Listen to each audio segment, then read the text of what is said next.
Thank you, one, for being here. Exciting time. We have our first team meeting tomorrow at 3 o'clock for the 124th football team to play football for the University of New Mexico. I'm really excited about this football team and what we've been able to do since January with the normalcy that we've gotten back to. We've added some kids and through the 3 years that I've been here now, we're going to have some kids out there on the field that we've recruited, and some of them look the part. They can move pretty well, which is exciting. Now, we're a long ways from being a good football team, but we've got the opportunity to have a good football team, which is exciting. I don't know that I felt that the last couple of years. They're working their tails off, and I can't wait to get them out on the practice field. Now, for the first 2 weeks, like normal, we're going to try and beat them up, and then we'll probably have our last scrimmage on August 20th, and we'll back them off, and we'll have them fresh and ready to go by September 3rd when Coach Stevens and the Maine Black Bears come in. That'll be the freshest that they are all year, I hope, because if they're fresh after that, we're not very good. The way we want to play football around here, the aggressive nature that we want to play, I'm excited. And college football right now is a crazy world, and there's a whole bunch of questions out there that nobody has the answers to, which makes it even more fun. So our job is to show up every day, teach these kids hard work.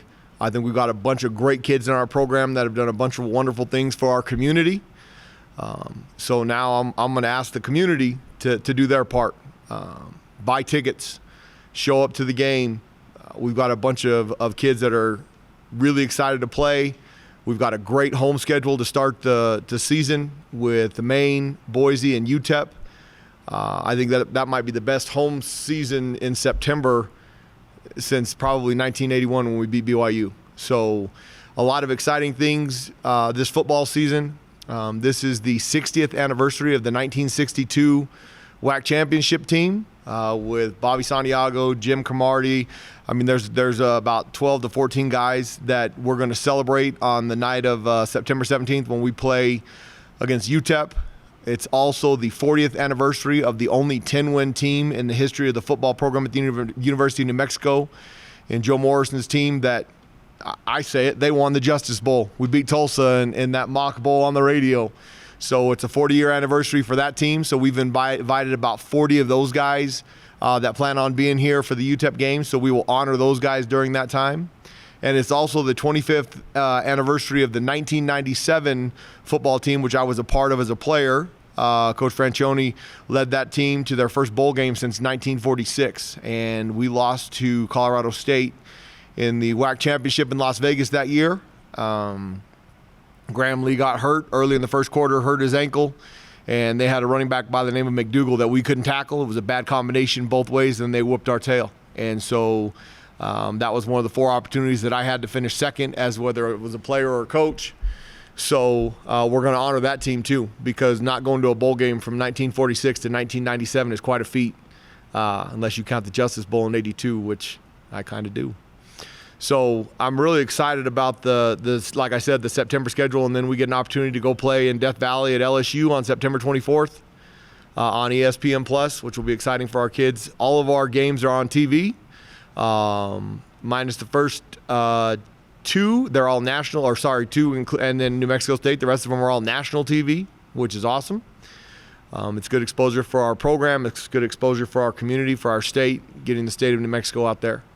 And with all of the craziness that's going on with college football, with realignment, with conference opportunities, I've said some things in Las Vegas that I mean that are near and dear to my heart because I love this place and I get very passionate about this place.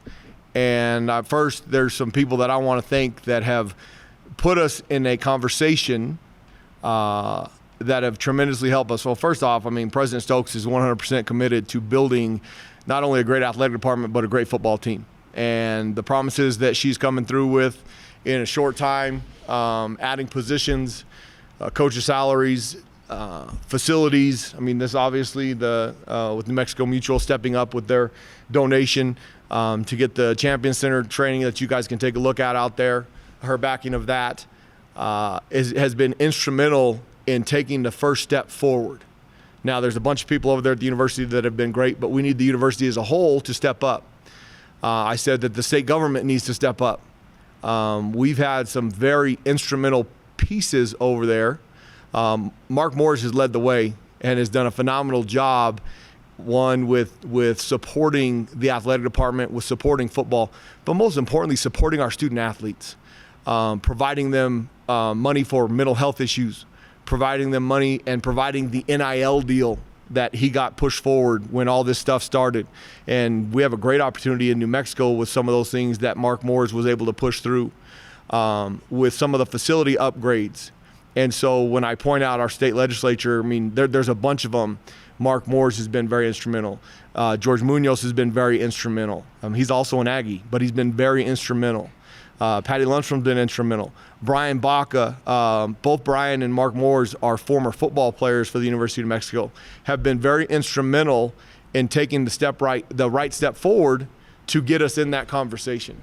And I can't thank them enough because they have the right attitude, they have the right views.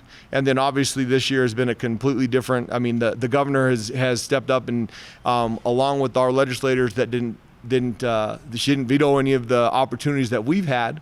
So we're going in the right direction.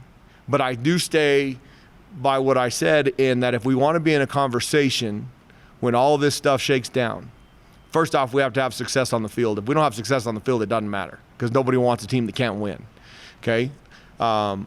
We have to have better facilities as far as the stadium. This press box that was built shortly after they opened the stadium in 1960 needs to, if we want to be in a Power 5 conversation, we need to fix that. That's probably a $20 million project. Our concessions, the rest of the flow within the stadium, all that stuff needs to be upgraded. And if we have the success that we plan on having in here, when we play Maine, we have a great opportunity. I've been a part of 2 teams that lost to 1AA opponents, so if you don't get yourself ready to play, they'll come in here and whoop your tail. Week 2 against Boise State, there's no reason there shouldn't be 40,000 people in that stadium. Well, if we have 40,000 people in that stadium, it's a good problem and a bad problem. The bad problem is we're going to have to make sure that we have the capacity to deal with 40,000 people. And it's been done before because we had 44,000 in 2005 against New Mexico State. So we can make those things happen, but we obviously need more resources to be in that conversation to make that seamlessly. We're going to have some more things on game day that are exciting. I believe there's an entertaining factor to coming to football games because it's an all-day event, and if we only get to do it for 6 times a year, it should be very special. It should be like a circus almost. I mean, the kids want to come back. If we can get them from their 3rd graders, 2nd graders, we'll have an opportunity for them to be bringing their kids when they're parents in this community. There's not a lot of transplants in Albuquerque and New Mexico. It's a lot of people that are born and raised here. Now, we're transplanting football players that become community members forever, but this is completely different than when I was at Arizona. Nobody's from Arizona. It's amazing. When I lived there, nobody was from there. In Albuquerque, everybody's from here, which is awesome. I love it. I'm from here. And so those are the things that if we want to be in the conversation, we need the legislature to continue to move forward like they have been and increase some of those things. The university as a whole, and like I said, President Stokes has been unbelievable. She's committed to being a winning institution. And with some of the support we've got from the university and from the legislature, we've jumped up of our status in the Mountain West Conference of where we sit to the upper echelon of support. I'm just talking about if we want to be in a conversation to be in a Power 5 league, which if we have success on both the basketball court, both men's and women's, and the football field, that's where it's going to come. And why not us? Why not us? We can do something really special here. We've got and I firmly believe this in my heart, we've got a core group of about 20,000 people that live and die for the New Mexico Lobos. Well, we live in a community of almost 950,000 people, so we can tap them. We can tap more people out there. Our donors have been very instrumental in recouping the budget from COVID. I mean, obviously I mentioned New Mexico Mutual earlier, stepping up for the Champion Center for all of our student athletes. We've had numerous donors step forward. We've got the collective going right now that you've probably seen on Twitter with the new world of NIL, okay? We've got a lot of people that believe in what we're doing down here. And you have to give Eddie and President Stokes and David the credit, because they're building the culture that gives you a chance to have success. And we've got a great opportunity with our home schedule and build on momentum going forward as we continue into conference play. So I'm excited. I'm ready to go. And I'll open it up for anybody that has any questions. Go ahead, Van. Coach, what do you want to see the first week of fall camp? I mean, you've been able to have the guys around and you've been here a little bit to get your feet under you and stuff like that. What do you want to see? Well, first, the most important part of our team right now to gel and mesh together is our offensive line. And this is no disrespect to the guys that played the last 2 years. I mean, obviously, Teton Saltis is had an opportunity to bounce around with some NFL teams. But if you don't have enough talent and you're not big and strong enough, partly because we haven't lifted weights around here with a spotter, person spotting you over the last 2 years, it doesn't bode well for that position. And you don't have to have the most talent, but you definitely have to have enough talent. And unfortunately, the last 2 years, we did not have enough talent to be a very successful football team. And so we've done some very innovative things, because those guys up front are all new to our program, whether they're true freshmen last year and played in 4 games or they transferred in January. We've got 6 guys that were not in our program in January that we plan on getting significant playing time up front. And Issei, Shenko Matatuatia, is the only one returning that played in the 4 games that was in our program. We've done some things outside of football. Coach Linsmeyer's taking those guys camping up in Jemez Springs. We've done some things with the Albuquerque Police Department, some training for multiple reasons. One, to gel those guys and get them to do some teamwork together, but also for our guys to see what the law enforcement in this town has to deal with, and how fast those situations occur, and how fast they have to react, and all those things, to give them a idea of how wonderful those guys are protecting us and what they give up so that we can walk through these streets and be safe. And so we did some things with those guys, and it was really good trying to get those guys to gel together. And I think that's the most important thing through the first week of fall camp, is seeing how those 5 to 8 guys are playing together. Go ahead, Brandon. I asked you a lot of questions about O-line and quarterbacks over the offseason and coming into this week. How about the running back group? Where are they at entering this first week? I mean, I'm speaking out of turn because we have done nothing on the field. But I think the talent that we have in that room is among some of the best in our league.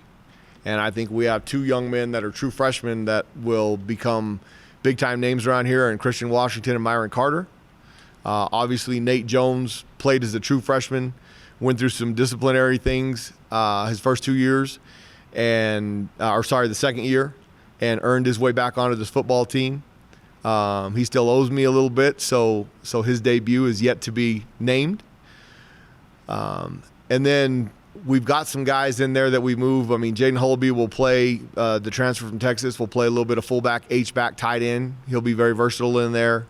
Bobby Wooden has who we recruited in our first class, has put on some unbelievable weight. And so I think that room, and then you leave Chad Alexander, put him in the mix, who's done a phenomenal job in the weight room this offseason. I think we have some guys that it doesn't matter who's in there. We finally have guys that every time they touch it, it can go 80 yards for a touchdown. And when you have that, that gives you an opportunity. If those guys block up front, and they don't have to block them perfectly, they have to just knock them out of the way. And we have some guys that can make cuts and get through those holes, which we haven't really had. So our running back room, I think, is very talented. Now they have to prove it. So, I guess I'm putting a little bit of pressure on them, but they have to prove it out there on the field. Go ahead, Bethany. It's been a theme in a lot of your answers here in Vegas as well. Jarek and Luke also spoke to it. But how much was the weight room emphasized this offseason to where it would be a key to your success this season? Well, it's a very interesting part of our program, because for 20 years as an assistant for Coach Long, that was where we made our teams. That was where the difference between having enough talent and going to get somebody and having enough talent, that separation line of where do you close that gap between they're more talented than you, was in the weight room.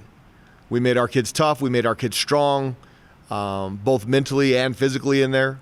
And then when I took this job, we had about 2 months in the weight room, the end of January through the end of February, 1 month really. And then we started spring ball for 8 practices, and then COVID hit. And then we didn't see our kids for 4 months. And when we got back, they couldn't spot each other. They lifted in groups of 5, but they couldn't get under a bar with somebody helping them. You can't get strong that way. And then when we came back in January of 21, we didn't have full access to the weight room. We had restrictions with how many we could have in there, what we could do together. So when we got done with the football season, we did not wait until January to start. We started in December, the week after. And that Monday, they had a pretty grueling workout. Now, Coach Baker, Derek Baker, our new strength coach, has done a phenomenal job. And the amount of strength, if you were at Night of Champions in May, the amount of strength that we've gained in a short time is unbelievable. So you have to give the credit to the kids. They're the ones that have given themselves an opportunity through hard work. They've listened to direction. They haven't fought it. And you can be a really tough guy when you have something to back it. It's hard to be a tough guy when you have no swing behind that hammer.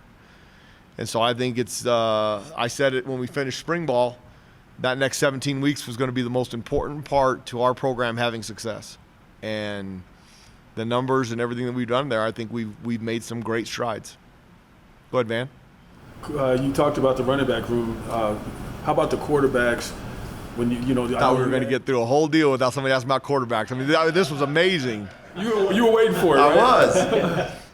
I was. I listened to Jeff Sambieta and J.J. Luck and A-Marie in the morning, and he talks about, since he's been here doing this for 14 years, on Monday mornings he talks to the football coach, and this year we did it all through the year. But I think he said 190 of those 200, he's probably asked, who's going to be your quarterback this week? Well, my goodness, that's a tough question to answer when they're getting hurt left and right. And when I said earlier in the deal that you have to be able to protect them, one, and some of the stuff that we do, everybody in the country runs RPOs. They have quarterback runs. You see very, very few Tom Brady's and Peyton Mannings anymore. Not even in the NFL do you see that anymore. And we haven't been getting our quarterbacks hurt running the football on RPOs or option plays or the triple option stuff. We got Isaiah Chavez hurt back here against UNLV on a 3-step drop when he got hit when he was on his 3rd step and he tried to scramble out of there and they rolled up his ankle. We got Terry Wilson hurt against San Diego State on 5-step drop because we couldn't slow the ends down and they get there before he's even ready, and he lands on his elbow because he can't even protect himself because he's getting hit so fast without even knowing.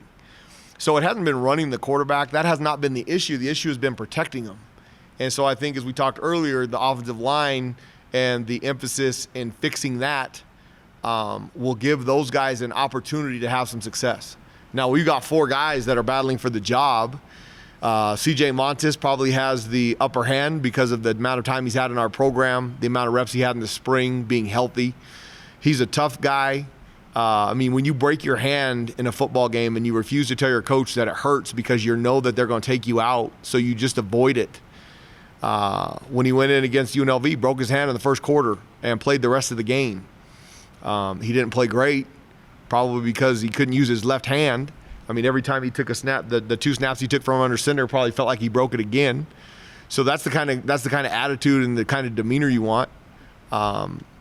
Isaiah Chavez obviously has been around here. He's had some health issues that he's battled through. Miles Kendrick is a grad transfer from Kansas who broke his leg in November and has done some unbelievable things over the last 4 weeks to give himself a chance to even compete for the job. In May, I would have told you there's no chance that he's going to recover well enough. And he did some great things rehab-wise, and I think he's gotten a little bit better mentally about it. And then we signed a kid in July, Justin Halliday from Fresno City Junior College in Fresno, California. That's 6'4", 220, can run, can spin it. He's still trying to figure out what we do on every single play. Learning the playbook, and that's a lot of stuff for a kid to do in 4 weeks. So he's done a great job of giving himself a chance to. So between now and August 20th, we're gonna divide those reps so that we can evaluate those guys and find out who's the best player to lead our team.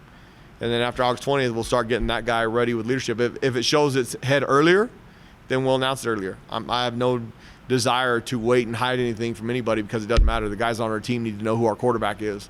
And so I hope whoever we pick, we're talking about that guy in week 12 when we're getting ready to play Colorado State. So Jamar Sanders is a true freshman who was recruited as a quarterback. Unbelievable athlete in some of the things that he's done in the summer. So we are going to play him at multiple positions. He'll be a wide receiver. He'll be a slot. He'll be quarterback. Very talented young man that's one of the faster guys on our team.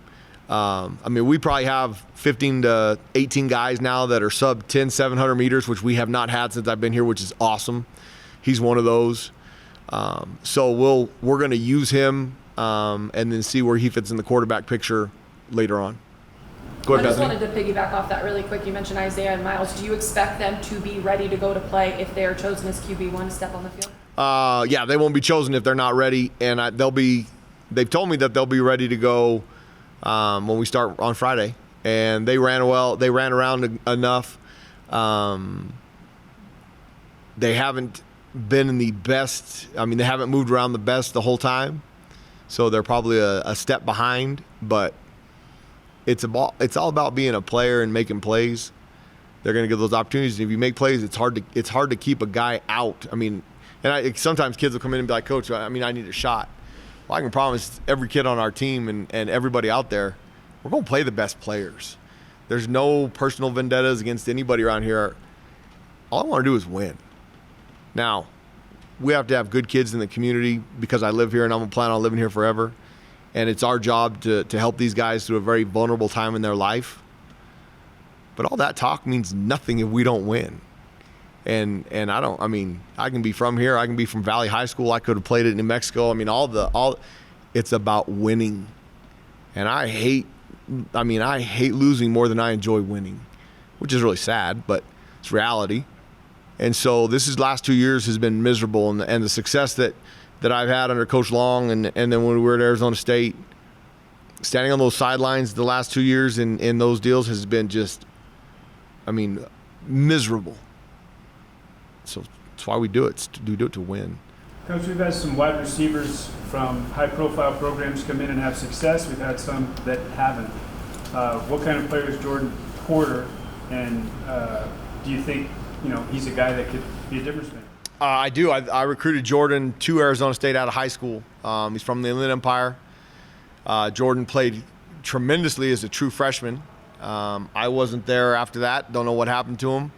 But when I had the opportunity, when he entered the transfer portal and decided he wanted to leave, that was a no-brainer. And I think he's got an opportunity. One, he's fast. He can take the top off. We're going to take 8 to 12 deep shots a game. And between him and Luke and Zoe Roberts, those guys, Tristan White, those guys have the ability to run by people.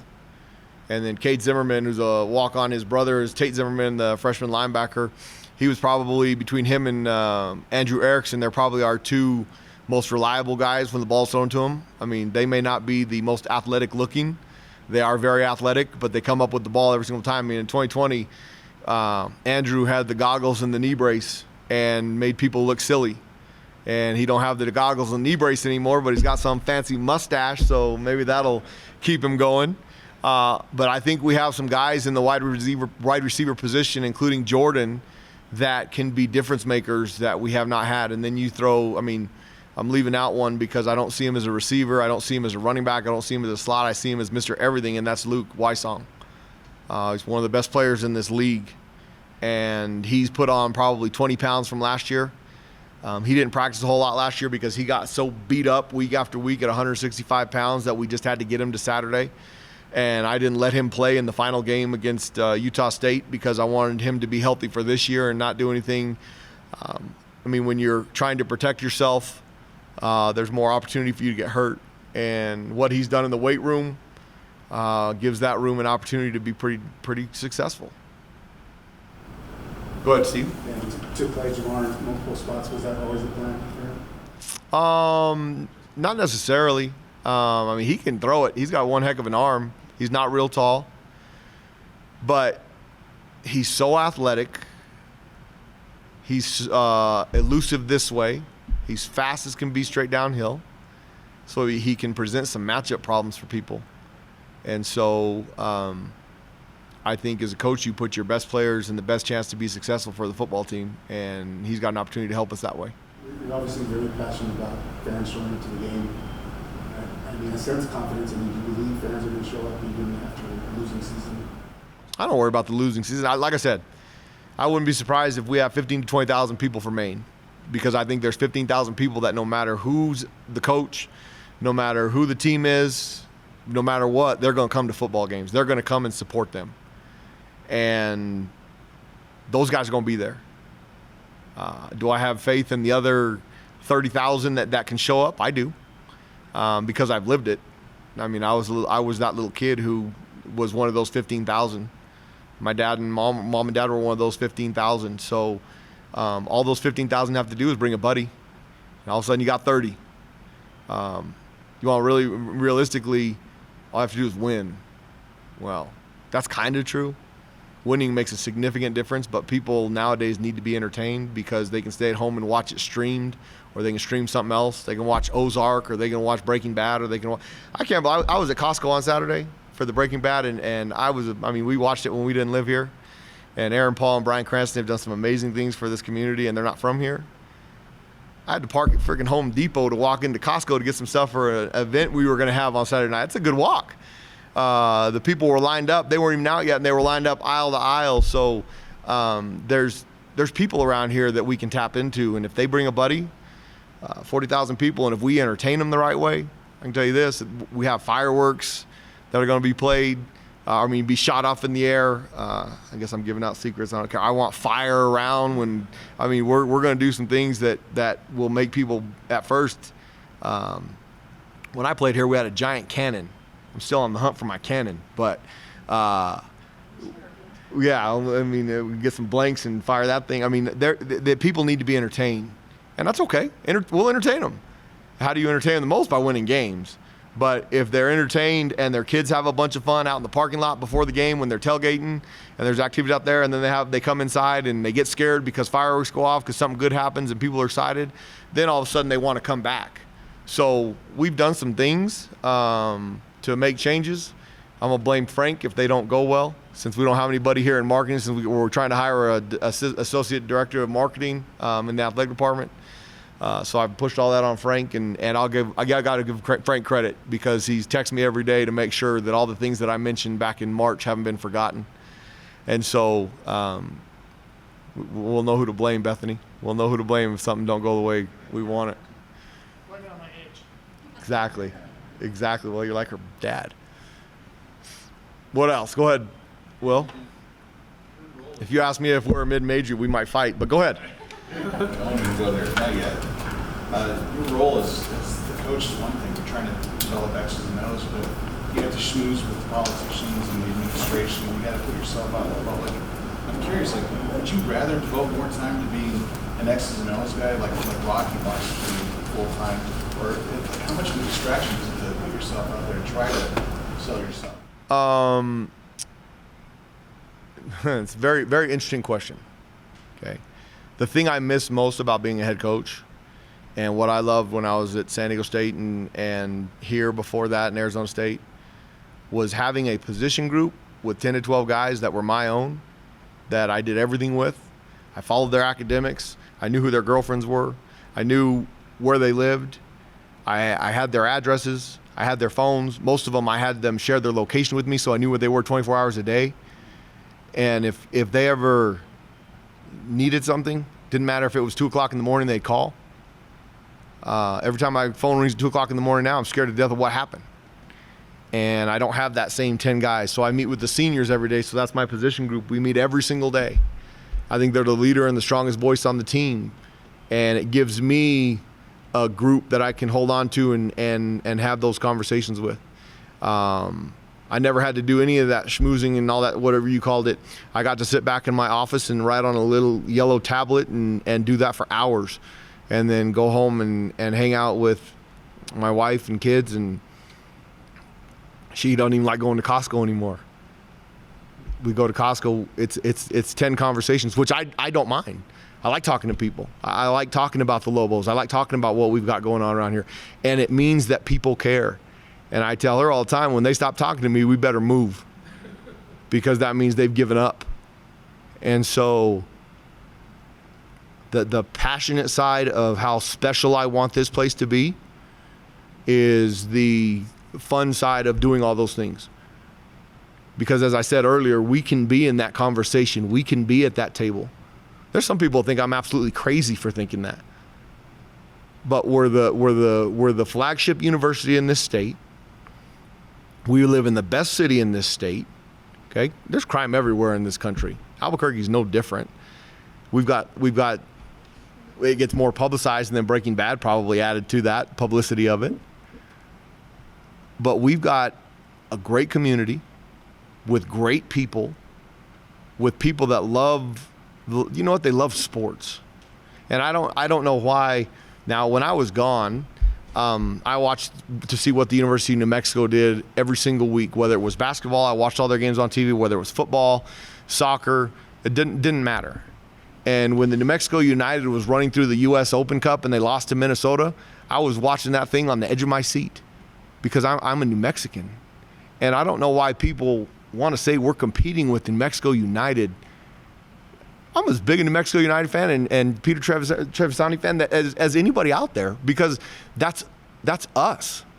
I want great things for this state.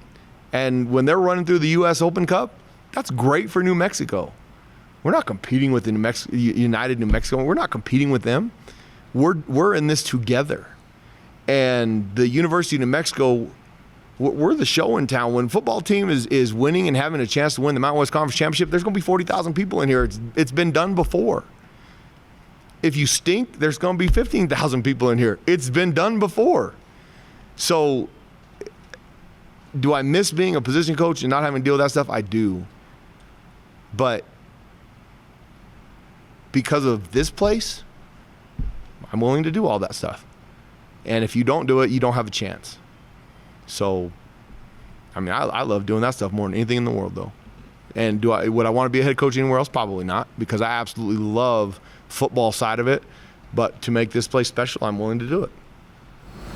Go ahead, man. How much do you feel like the guys now have bought into the toughness part of it? Because like when you talk about when you guys were here the last time, when we used to do the games, you guys would come out on the field just before pregame and we just laugh, like all the swagger you guys had, you just walk out there and just like, we don't care who you are. Right. Where are they in relation to that kind of? Come to practice on Friday.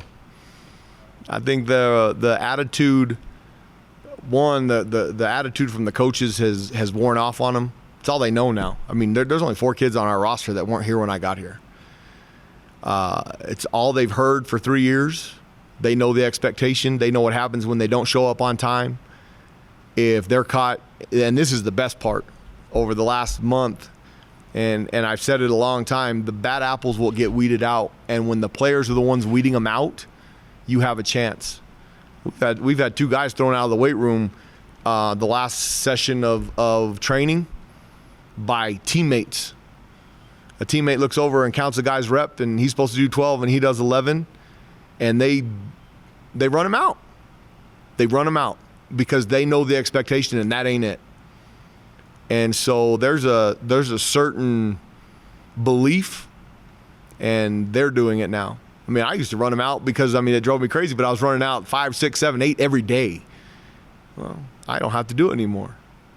And so I think that's a big step forward from where we were. So the culture's established. Culture's, that's a very interesting word, culture, okay? Culture is a belief between 2 people on how you're going to act and what you're going to do. When new coaches come in all the time, they say, I got to change the culture. I've never said I got to change the culture. Because whatever culture they had here before, that was what the coaching staff that was here before believed in. And there's not a coach in this world that doesn't believe in what they're doing at all. Okay? What had to change around here was, 1, the expectation.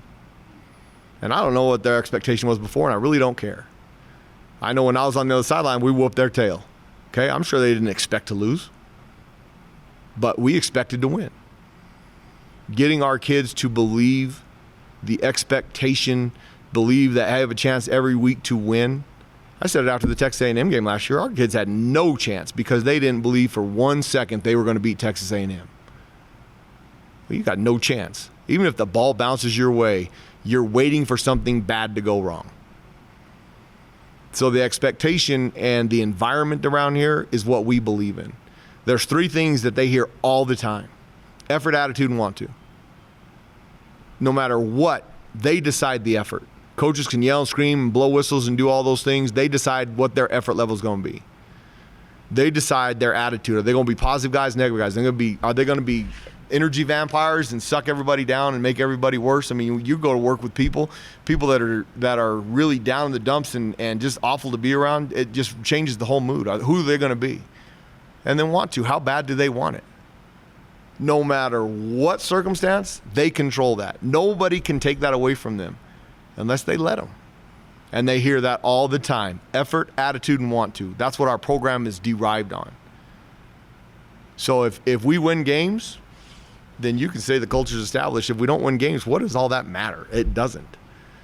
And you've never heard me say we're going to change the culture, because I don't believe in that. I think you have to have an expectation. You have to have kids that believe in you and believe in your expectation. And if the kids know that you'll do everything you can to fight for them, you got a chance. Coach, what's a successful 2022 season look like when it's all said and done? Competitive in every game. I think over the next 2 years, we have a chance to be a really good football team. And some of the transfer portal and NIL could make that challenging. Because I guarantee you, if we win some games this year, guess what? Everybody's going to say, how did they win games, and who are the best players on that team, and how do we get them? So that's part of the portal that'll make it challenging, in the NIL stuff. The NIL collectives, as you listen and read all these stories, okay? Texas A&M and what Coach Saban and Coach Fisher had, and they squashed and all that great. They had a great NIL class. I think Coach Saban said they had over $3 million worth of NIL deals. Okay, that's great. Tell me a Group of 5 school that's in that has done that. I don't think we need to do that out of high school, because we weren't recruiting and getting those guys anyway. We out-evaluated and did a great job of finding guys that were good enough to beat those guys. My last 4 years at San Diego State, we were 5-1 against the Pac-12. Okay, the Mountain West Conference has a winning record against the Pac-12 over the last 4 years, because we out-evaluated them. We developed them. And so why does that matter? Because you can still find them.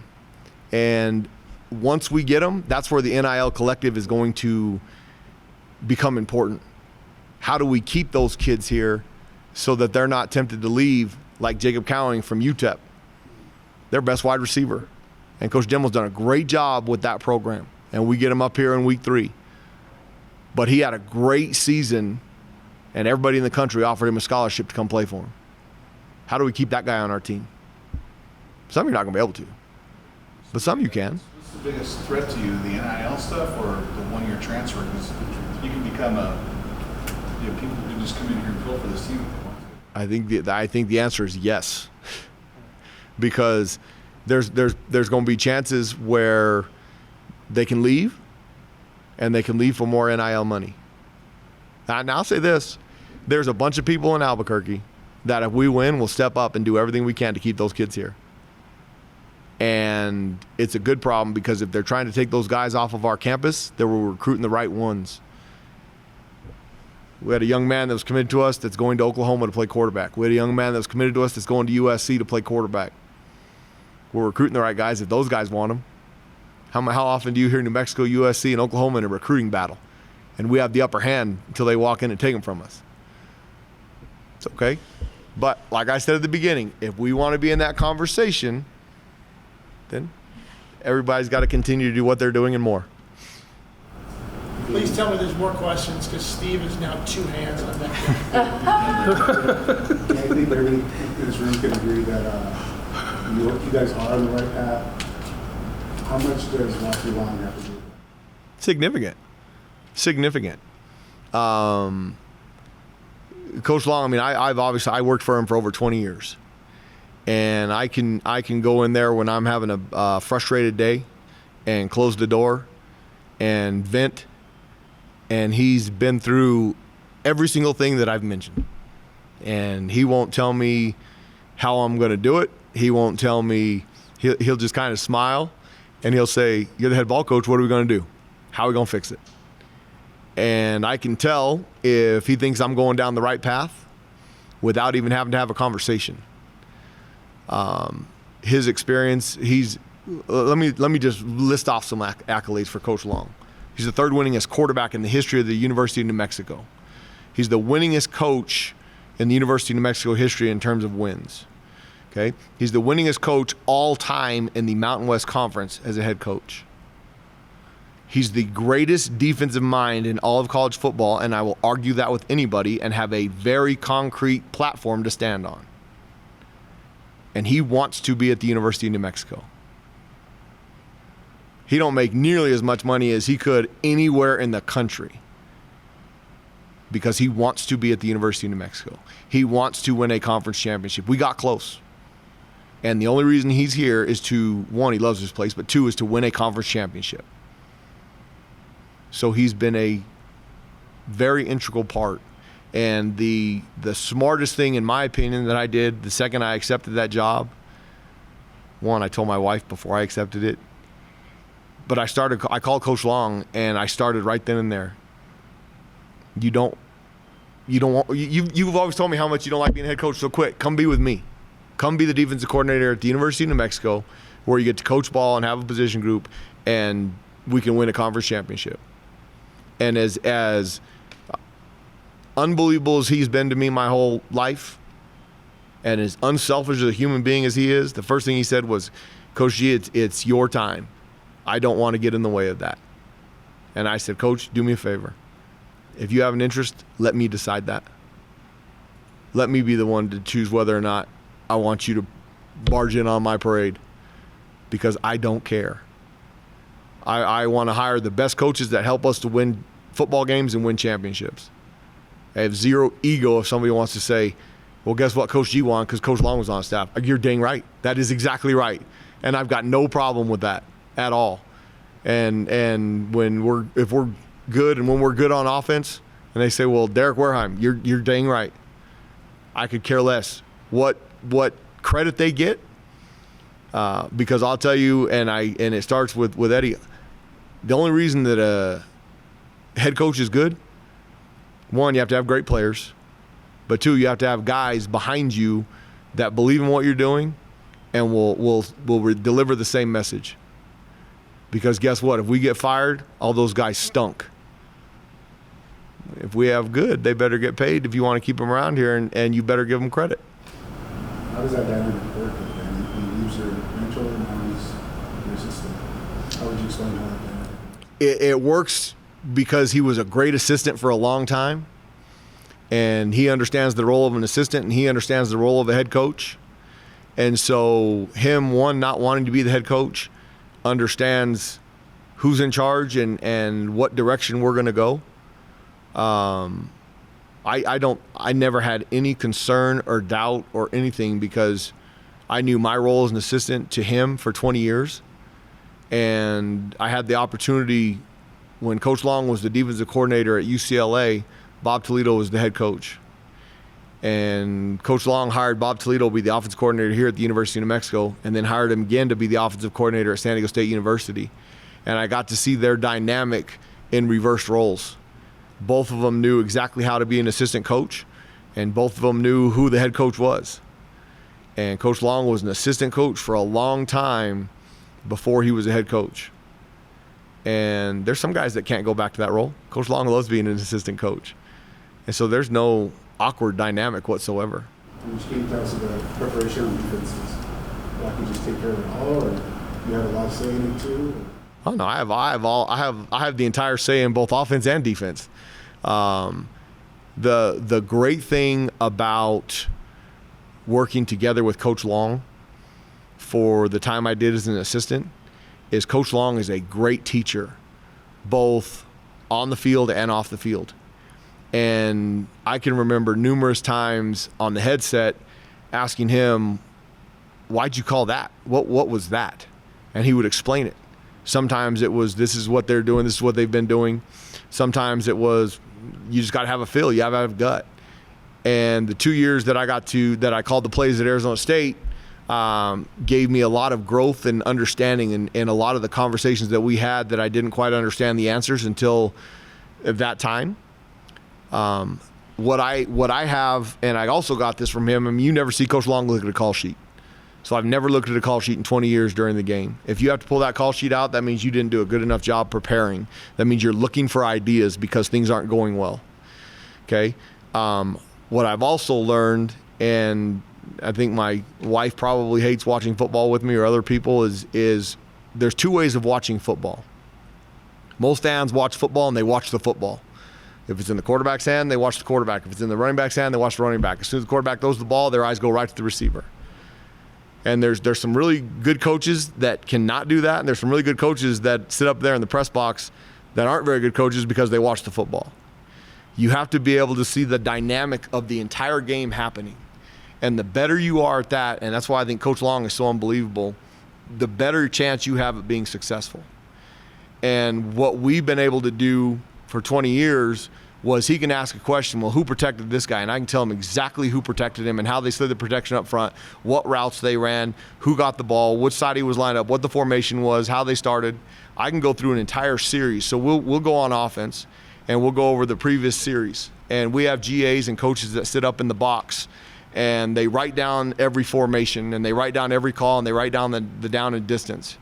And when we go back through the game, so that if we wanted, whether it was a long series, if it's an 8-play drive, we'll ask those guys. Usually it's, okay, what'd they do on play 3? I don't need to do that. I can tell him from the very first drive to the very last play of the drive, what plays they ran, how many yards they got, what was the down and distance, and what he called, and how they protected it, and how they slid the protection up front, or how they ran block it, who blocked down on what end, how they're blocking, how we're lined up against the front.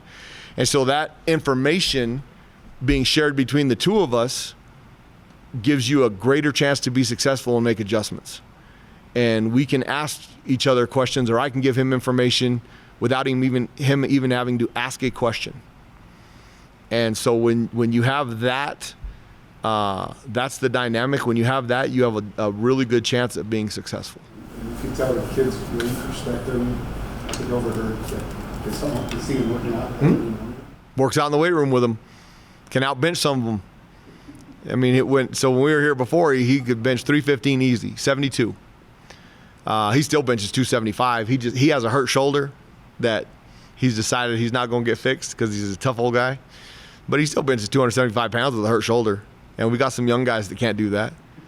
So, I mean, that's why he looks so good. He don't look 72 years old because he works out every day, because he keeps himself in shape, because he keeps himself busy with football, with recruiting. He's an unbelievable recruiter. You should hear him on the phone with parents and kids. What 72-year-old can talk to 18-year-olds and relate? It's unbelievable. Unbelievable. And I mean, I've been very honored and blessed to be around him for the amount of time that I have been. And we're lucky. This community has no idea how lucky they are that, one, Rocky Long is here, that, two, Rocky Long wanted to come back here. Okay? And I'm blessed. But our community is very, very blessed and very lucky that he wants to continue to be a Lobo. I have one more question. Go ahead. Recently, so a couple of prominent high school kids left the area to go to a different state. I just wanted to get your take on it, like as far as recruiting goes, recruiting athletes in this area, when stuff like that happens. What was your reaction? One, opportunity. Everybody has to decide for themselves what gives them the best chance to have opportunities in life. And you have to be willing to bet on yourself in anything you do. And if you always leave doubt in your mind, you're never going to have the success that you desire or want. I think those two situations are completely different. I think the first one, Aiden decided that he needed to try and give himself bigger opportunities. In Florida, there's a ton more people. There's a ton more high schools that play at a high level of football. And I wish Aiden Chavez all the luck in the world, and hope he goes over there and tears it up. And if he fits our mold, we'll recruit him from there. And if we have a chance to get him, great. And if he has what he deems to be better, that's awesome too. Because like I said from the very beginning, I'm a New Mexico kid, and I want what they think is best for them. And if that doesn't work out and they want to come home, we'll work it out. Exodus is being recruited by everybody in the world. We offered him a long time ago. He's got an opportunity to go to a prep school. Prep school that costs about $70,000 a year, that both academically and athletically are going to give him opportunities, especially in basketball, that he might not have, or that he would not have at La Cueva. Okay, I saw Coach Back last night talk about it. You know what? He's really excited for X, as am I. I want him to go out there and kill it in New Hampshire, and we're going to recruit him to the very end. And if he decides to come home and play in front of family, that's going to be awesome. But he's got an opportunity to give himself a platform that will make some of the goals that he has available. And somebody's going to pay for it. So he'd be crazy not to. So I don't have a problem with any of those kids. And if people get their feelings hurt because they don't think they can get it out of New Mexico, they shouldn't get their feelings hurt, because they should just push these kids to do what they believe in. And if it works out, great. And if it doesn't, it doesn't. But I can promise you this, in this day and age, if they're good enough, they're getting recruited from Albuquerque. Keyshawn Banks, a Rio Rancho kid, might be the best D lineman in this league, got recruited out of Albuquerque, out of Rio Rancho. Jordan Bird, Special Teams Player of the Year, got recruited out of Albuquerque.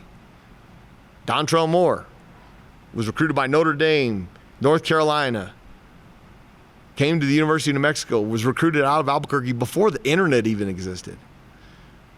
You can't hide kids anymore. If you're good enough, they're going to find you. If you can increase your platform and you have an opportunity, good for you. Then you should, if you believe in it. I don't have any ill will towards any of them, and I'm going to cheer for them and push them on, because they have something in common with me. They're from here. And this place will be near and dear to them. So I wish those kids the best of luck, and we're still going to recruit them. And we're going to continue to recruit New Mexico kids with the same emphasis that we've had since I've been here. And we're going to win with New Mexico kids and the kids that we combine with them. What else? What'd I say? I said New Mexico. I don't think I did. Go back and check the tape. Are you sure? Did I say Albuquerque? He was recruited out of Roswell, but he was a New Mexico kid that was recruited big time. He was the biggest recruit that we got as far as going head to head, because he had legitimate offers to North Carolina and Notre Dame. But Mama wanted him to stay home. And you know what? I see a number 22 up there with the last name. It probably worked out pretty good for him.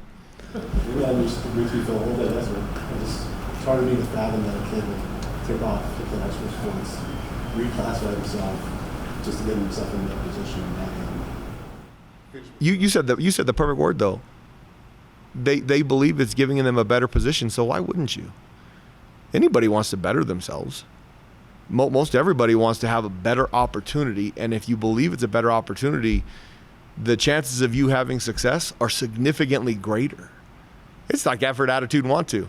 That's the attitude portion of it.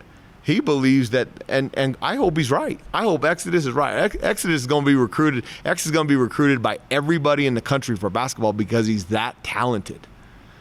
And now he's going to get a $70,000 education. I don't know if that's any better in La Cueva. I'd be willing to bet it might not be, but it's perceived that way. And if it opens doors for him, then it was worth it. I'm a big X fan too, so I'm going to cheer him on he's a New Mexico kid. Coach, yes. Last question. Any players that are under the radar that we haven't heard possibly that you think are do really well for their team this year? Well, I think Tavian is going to be. Tavian Combs is going to be one of the best DBs in this league. Him and Jarek Reed. Jarek obviously is preseason all-conference and has earned that. He was first team in 2020. Probably should have been selected last year, but when you give yourself a reputation, the next year they oftentimes don't even throw the ball anywhere near you. And so he didn't have nearly as many opportunities last year. Still led us in tackles, but didn't have as many opportunities to make plays as he did in 2020 because nobody knew about him.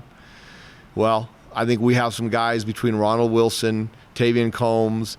On the outside, we have A.J. Odoms, we have Josh Williamson, we have Dante Martin, who's back, who's finally healthy. We have some guys in the secondary that are going to make it harder to pick on just one guy. And so you're going to see Jarek Reed make some plays. You're going to see Tavian Combs make some plays. I think Tavian has a chance to be one of the best safeties in this league, be one of the Lobo position guys that people talk about for a long time. Obviously, everybody knows about, well, no, they don't. Everybody around here knows about Luke, but we're going to make Luke a household name within this Western United States. And we're not going to do it. He's going to do it because he has enough talent.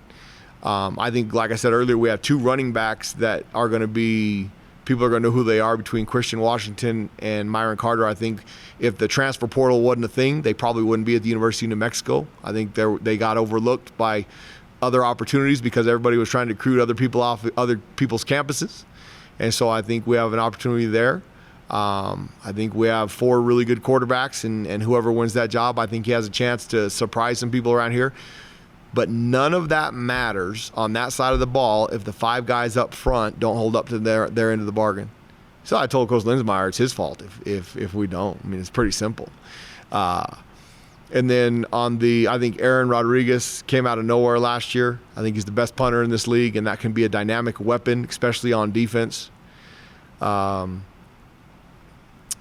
about your linebackers? My honest opinion, I think we have the best linebacking core in the whole conference.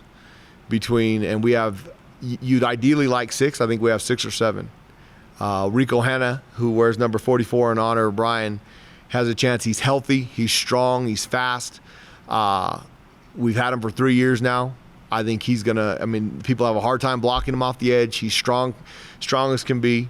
Ray Luatele inside, and Dion Hunter, who wears 42 for Bobby Santiago. Those 2 guys combined are easily the best middle linebacker in this league.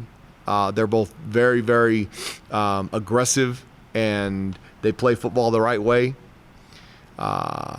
Cody Moon from Volcano Vista is going to be one of the best linebackers in this league. If he can continue to put on weight, he can do some things that we haven't had around here since Nick Spiegel at linebacker. He's 6'5". He's a little skinny right now, but he plays the game the right way. He's a bull rider, so he has zero regard for his body whatsoever. Sire Riley has played over the last 2 years and he's probably one of the smarter kids on our team that can get himself in position and be lined up right almost every time. Alec Marenko benches almost 500 pounds. He's athletic. He changes direction a lot better than I thought he did as a freshman, and he can run like no other. I'm going to offend some of those guys. Who am I forgetting, Frank, at linebacker that's played? I don't care if they haven't played. Ray, Dion, Cody, and Alec. And those 6. I think those 6, I think we have a chance to have the best linebacking core in this league, and I think we're going to be pretty good in the secondary. I think we have some talent back there. We have some guys that can run on the outside. We have some guys between Ronald Wilson, Jarek Reed, and Tavian Combs that can play at that safety spot. But the most exciting thing in that room is the depth. The freshman class of DBs. Zach Morris out on the corner is 6 foot, 190 pounds as a true freshman. Can run, is physical. He's a sub 10, 700-meter guy. Jamarius Lewis, who is the nephew to Glover Quinn from Mississippi, is a safety. He's 180 pounds. He's 5'10". He's a sub 10, 500-meter guy. Can change direction, can run. A.J. Halsey, who is 5'11". He's about 205. I think he bench pressed, as a true freshman now out of high school, he bench pressed 275 9 times the other day. He'll run through a brick wall. Bryson Taylor, he's about 6'3", probably about 190 pounds, 185 from Georgia. Another 10-5 sub 100-meter guy. Can run, has unbelievable ball skills, has really long arms. Josh Williamson, a kid from Reilly, California, who's playing corner. He's 6'1", probably 180 pounds. Another 10-5 subpar 100-meter guy. Hunter Sellers, whose brother played here before I got here, is a corner, transfer from Pittsburgh. 6 foot, 180 pounds, can run. I'm gonna hurt one of their feelings too because I'm probably leaving some of out. Kalen Woods is a true freshman. Don't know if he'll play this year. Going to be super, super talented. But those guys that I mentioned that are in front of him, I mean, there's only so many reps and only so many opportunities for those guys to play. But when you're talking about the size of those guys, the speed of those guys, they look the part, they move like the part, and we're in year 3 of recruiting those guys. Those guys that I just talked about, that's the first class that we've recruited that we got to go visit their homes, we got to go visit them at schools, we got to bring them in on official visits, we got to do all those things, and it's amazing how pretty they are. Had them all over at the house on July 4th, and I couldn't believe it. So that's exciting. That bodes well for the future. Like I said, over the next 2 years, we're going to have a chance to be a pretty competitive football team. If we're competitive and have a chance to win games this year, then we're going the right direction. Thought last year, a 3-9 football team made strides in the parts of the program that people have no idea. We were handicapped a little bit by some of the things we could do. And then now the opportunity of recruiting and building classes. I said it from the very beginning. Year 2 was going to be absolutely horrible. 3 would be better. 4, 5, and 6, you're competing for championships. We're on the right path. And we're on the right path because of Eddie and President Stokes and David and those guys over there. That's why we're on the right path, because they've come through with everything they said in order for us to compete for championships. And when we win a championship here, it's going to be the biggest party in Albuquerque, I'm telling you, because there's a lot of people that think that guy is crazy. They ain't never going to win one. We're going to win one. We're going to win a championship. And then you won't have to sit here and listen to me talk for an hour ever again, because I'll go off and find my own way and be good. I now know why you wanted the chair. Uh-huh. Had a lot to say because it's a great, I mean, like I said, 62, 82, 97. We're celebrating a lot of teams. We have a lot of things to be grateful for. And the city of Albuquerque, come on out. Let's join us. What else? It's 4 o'clock. Come on now. You guys got to go do something else. But, Please. which Mountain West teams do you think going into the season should be in the top 25? Fresno, Boise, Utah State, Air Force, and San Diego State. I think they're all top 25 programs, and I voted all 5 of them in my poll. I think Fresno's probably the most talented team in our league, followed by probably San Diego State and Boise.